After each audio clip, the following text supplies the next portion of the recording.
Hello friends, स्वागत है आपका अपने चैनल ई गुरुकुल ज्ञान पर। हिंदी साहित्य का इतिहास हम पढ़ रहे हैं। ये आपके DSSB, NVS, KVS, all state, Hindi के लिए TGT, PGT सबके लिए बहुत ही महत्वपूर्ण प्रश्न है। इन प्रश्नों को हम देख रहे हैं और हमने इसमें से 11 पार्ट कवर कर लिए। हिंदी साहित्य में अगर हम देखें तो हमने आदिकाल साहित्य कंप्लीट हो गया, भक्तिकालीन साहित्य कंप्लीट हो गया, रीतिकालीन साहित्य का आज हमारा पार्ट 2 है। और इसमें सारे ही मोस्ट इंपॉर्टेंट क्वेश्चन हैं जो आपके किसी न किसी एग्जाम में आए हुए हैं। अगर आप इन क्वेश्चंस को कर लेते हैं तो आपके परीक्षा के लिए बहुत ही ये महत्वपूर्ण साबित होंगे और आपकी सफलता में इनका अहम योगदान रहेगा। इसी के साथ हम बढ़ते हैं अपने क्वेश्चंस की तरफ। इसमें हमने 53 क्वेश्चंस को कर लिया है। इसमें कुछ रचनाएं दी हुई हैं, आप देखेंगे रीतकालीन साहित्य में जो रचनाएं हैं ना उन्हीं के बारे में क्वेश्चन ज्यादा आते हैं। रीतबद्ध कवि, रीत सिद्ध कवि, रीत मुक्त कवि, ये आपको याद रखना है। जब हम अभी इस सीरीज को जल्दी खत्म करने वाले हैं और फिर जो मेरा नोट्स है जिससे मैंने तैयारी की थी उसी नोट्स के थ्रू मैं आपको पूरा हिंदी साहित्य, उसके साथ साथ आपके काव्य साथ नाटक, गद्य रचनाएं जितनी भी हैं सब कुछ कराने वाली हूँ। तो बने रहिए, आप जुड़े रहिए मेरे साथ। अगर आप वीडियो में नए हैं तो चैनल को सब्सक्राइब कर लें और जितने भी आपने वीडियो नहीं देखे प्लेलिस्ट में जाके आप उनको भी देख सकते हो, अपनी तैयारी को और अच्छा इंप्रूव कर सकते हो, बढ़ा सकते हो। और इसमें हम देखेंगे कि जो ये रचनाएं हैं इनको कैसे याद रख सकते हैं, ये भी हम ट्रिक के साथ देख रहे हैं। आदिकालीन साहित्य अगर आप देखेंगे तो पूरा का पूरा हमने ट्रिक से पढ़ा है। इसमें क्वेश्चंस हैं। पहला क्वेश्चन है हमारा आज का, देव माया प्रपंच नाटक जो है, ठीक है, आपको बताना है ये नाटक किसका है। आपको एक मैंने बताया था आपको लिखते रहना है कि आपके कितने मार्क्स आ रहे हैं। आप हर वीडियो में देख रहे हो कि आपकी कितनी तैयारी, जैसे आपको पता चल जाए। और ये आप कमेंट सेक्शन में लिख के बताएंगे जिससे मुझे पता चल जाएगा कि आपके कितने नंबर जो है आ रहे हैं, ठीक है। देव माया प्रपंच जो नाटक है इसके आपको बताना है कि कौन है इसके रचनाकार, घनानंद, देव, बिहारी या फिर मंडन। तो ये देव माया प्रपंच नाटक है। सबसे पहले तो आपको यहाँ से नोट करना है, ठीक है।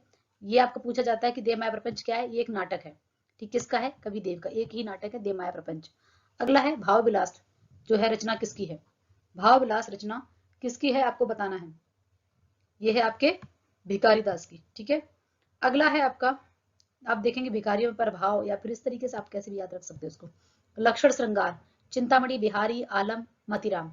लक्षण श्रृंगार जो है वो किसकी रचना है, ये आपके मतीराम की है। किसकी रचना है, मतीराम की। अगला क्वेश्चन है हिम्मत बहादुर वृद्धावली।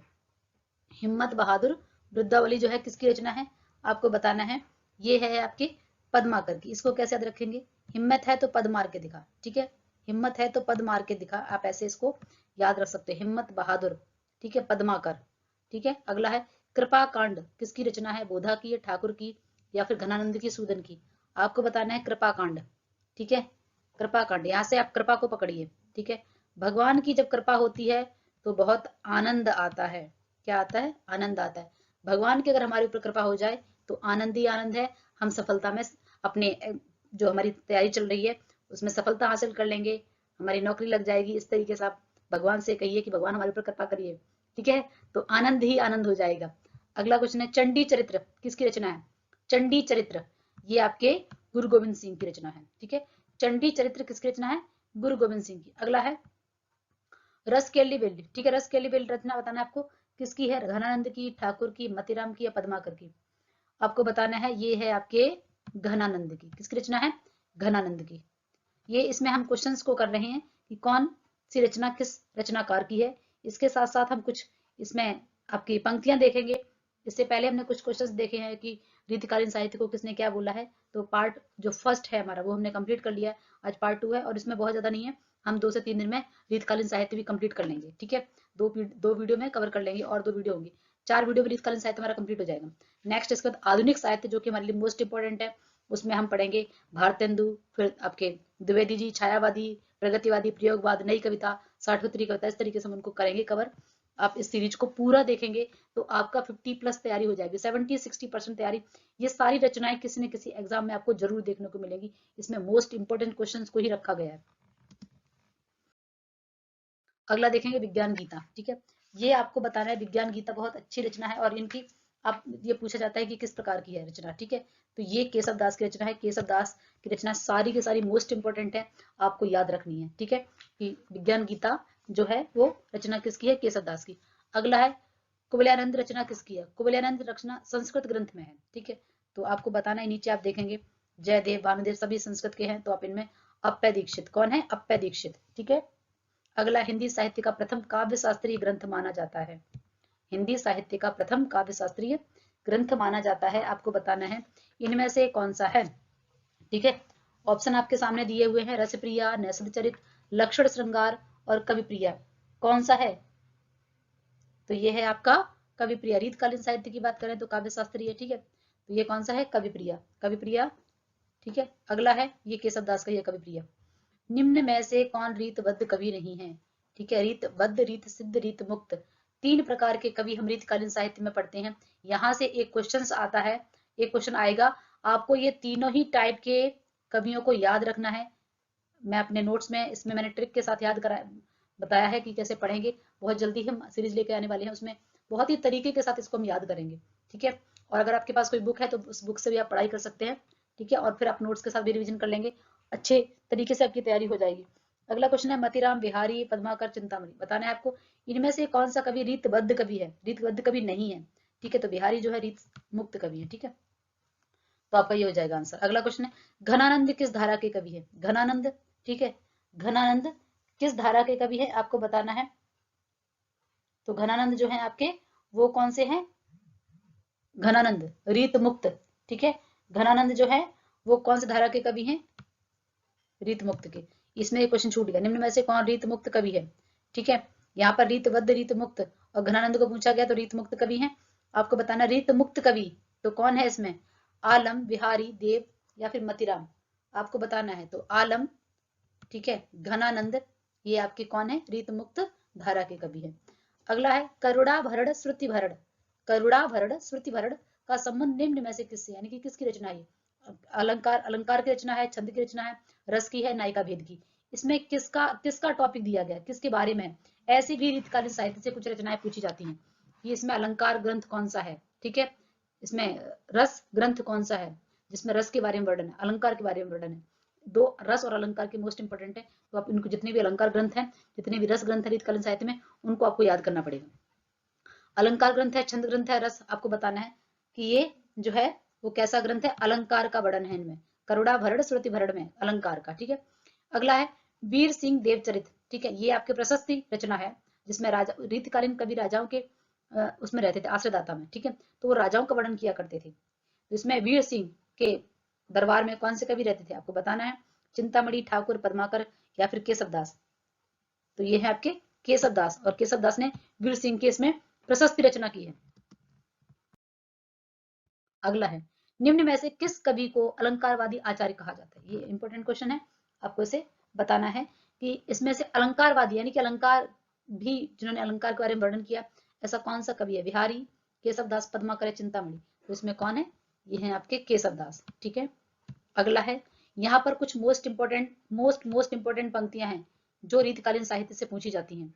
ठीक है, यद्यपि सुजाति सुलक्षणी सुबिरड़ सुरस सुब्रत भूषण विनन विराज ये कविता विनता मित्र।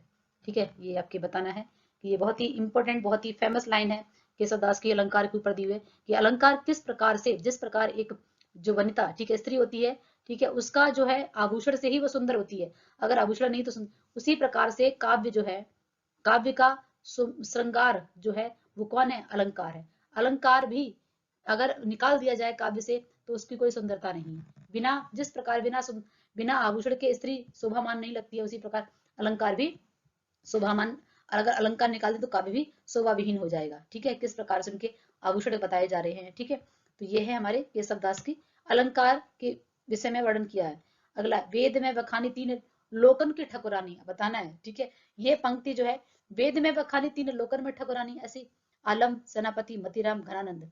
ठीक है, ये जो पंक्ति है वो किसकी है? ये सेनापति, भाई जिसके पास सेना होगी ना, जो राजा, आप इसे याद रखो, वेद में बखानी, वेदों में भी वर्णन होगा उसका, और तीनों लोग में वो ठकुरानी यानी कि राज्य करेगा, जिसके पास सेना होगी। ठीक है, तो सेनापति की ये पंक्ति है। अगला है, ये भी मोस्ट इंपोर्टेंट है, ये इस वाली पंक्ति को आप प्लस इस वाली को, ये दोनों ही बहुत ज्यादा इंपॉर्टेंट है। रीत है सुख, रीज है सुकवि को कविताई, ना तो राधिका कन्हाई सुमिरन को बहानो है। ठीक है, ना तो राधिका कन्हाई सुमिरन को बहानो है, कुलपति मिश्र, देव, भिखारी या फिर मंडन दास। तो ये मोस्ट इंपोर्टेंट जो है आपके, ये भिखारी दास की पंक्ति है। ठीक है, भगवान कृष्ण ने राधिका के बारे में वर्णन किया है।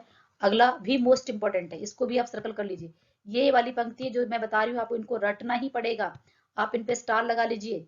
ये बहुत ज्यादा इंपॉर्टेंट पंक्तियां हैं, इनको आपको अपने नोट्स में लिख लेना है। ठीक है, अगला है, लोग है लाग कवित्त बनावत, मोहे तो मेरे कवित्त बनावत। ठीक है, ये कि भाई लोग तो जैसे बनते मुझे तो मेरे भगवान बनाते, भगवान के लिए वर्णन किया गया, बताना है। ये जो पंक्ति है वो किसकी है? ठीक है, ये घनानंद ने बताया, घनानंद भगवान की भक्ति के लिए बोले कि मेरे तो मेरे कवित्त भगवान ही बनाते मुझे। आगे, लोगन कवित्त की वो खेल कर जी हो, ठीक है, जानियो है, आपको बता रसलीन घनानंद देव या ठाकुर, ये जो पंक्ति है वो किसकी है? ये है आपके ठाकुर जी की। ठीक है, अगला क्वेश्चन बताना है आपको।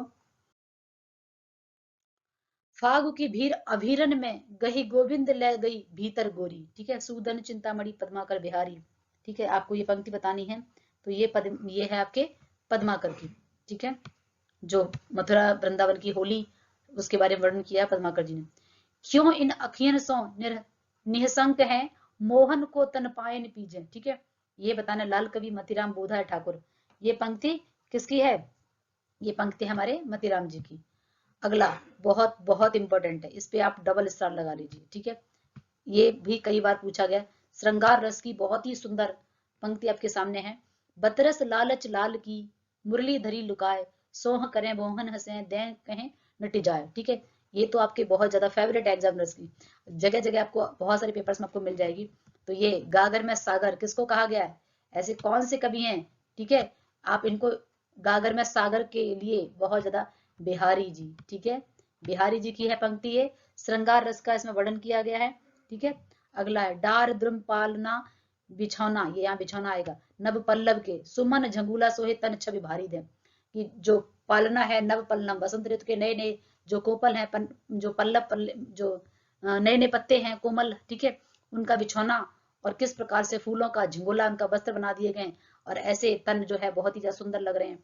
अगर आपने 10th क्लास में पोएम पढ़ी होगी कवि देव की, ठीक है, बहुत ही सुंदर उन्हीं की कविता है ये। ठीक है, भगवान कृष्ण के बचपन के बारे में या फिर एक बच्चे के बारे में जिस तरीके से उन्होंने किया है वहां पे, तो ये 10th क्लास में आप देखेंगे कविता है ये। ठीक है, देव की, उसी से लिया गया।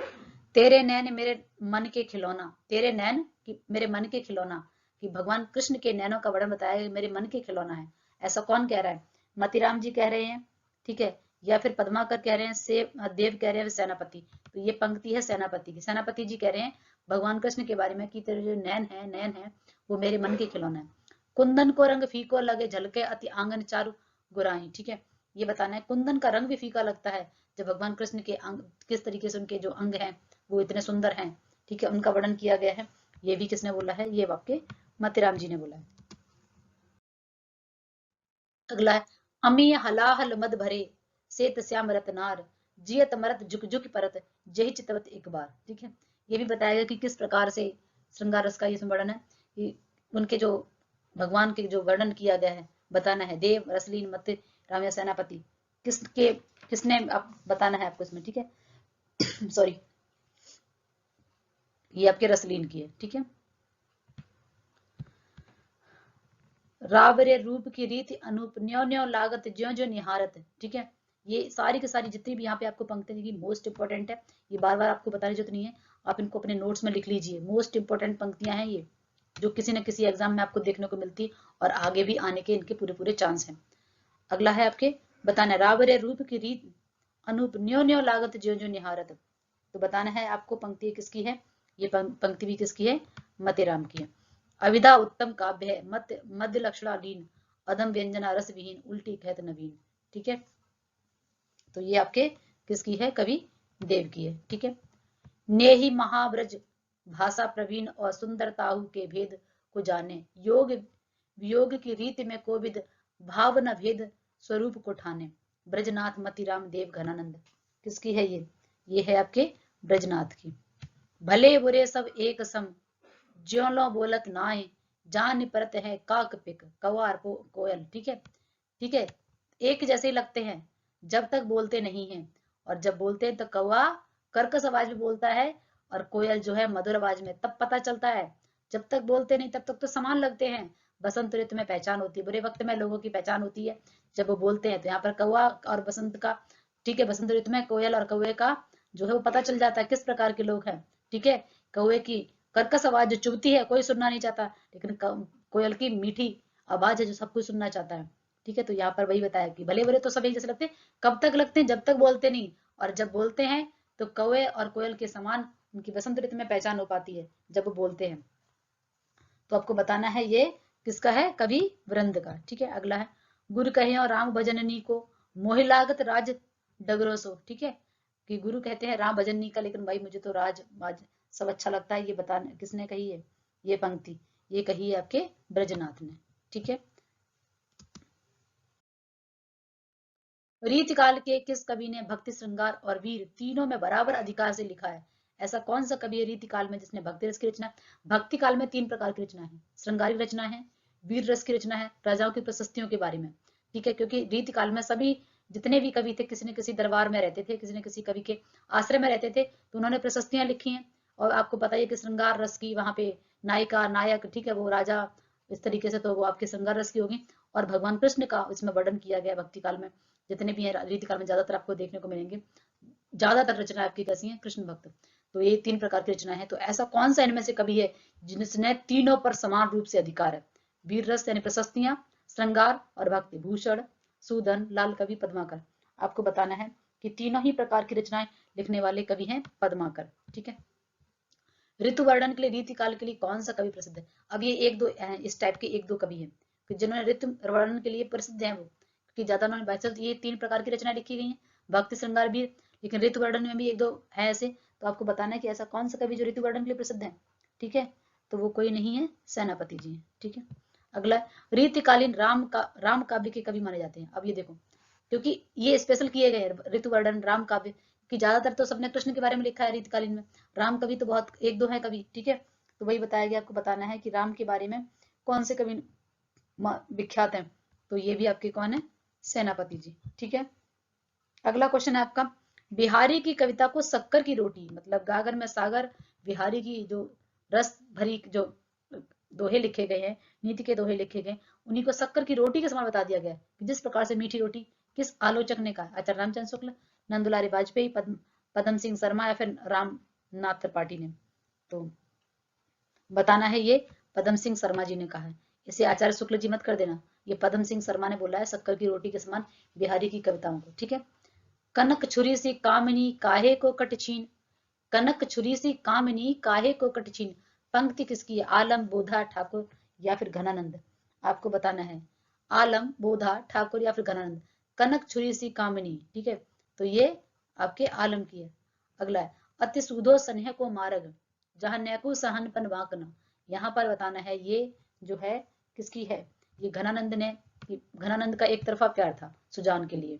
तो वो सुजान से इतना प्रेम करते थे कि जहाँ प्रेम होता है वहां किसी प्रकार का सियानपन नहीं होता है, चतुराई नहीं होती है कोई इस तरीके से। तो उन्होंने वही बताया। तो घनानंद की पंक्ति है ये। जहांगीर जस चंद्रिका, अभी हमने पढ़ा था वीर सिंह चरित, वो भी आपकी प्रशस्ति रचना थी। इसी प्रकार से जहांगीर जस चंद्रिका, ये किसकी रचना है? ये बताना है आपको। तो वीर सिंह देव चरित और जहांगीर चंद्रिका, ये केशव दास की रचना, प्रशस्ति वीर रस की कविताएं। ठीक है। तो ये हमने आज दूसरा पार्ट आज इसका कवर कर लिया रीतकालीन साहित्य का। 1 से 2 वीडियो में हमारा पूरा का पूरा रीतकालीन साहित्य, 2 वीडियो और बनेंगी जिसमें हमारा पूरा रीतकालीन साहित्य कंप्लीट हो जाएगा और हम आगे बढ़ जाएंगे आदिकालीन साहित्य, आधुनिक साहित्य पर, जहां हमारे लिए सबसे ज्यादा जो क्वेश्चन हमारे एग्जाम में आते हैं वो आधुनिक काल से ही आते हैं, क्योंकि आधुनिक काल के हमें 6 भाग पढ़ने को मिलते हैं। भारतेंद्र युग, द्विवेदी युग, छायावादी युग, प्रगतिवादी, प्रयोगवाद, नई कविता, इस तरीके से हम आगे पढ़ते चलेंगे। Thank you.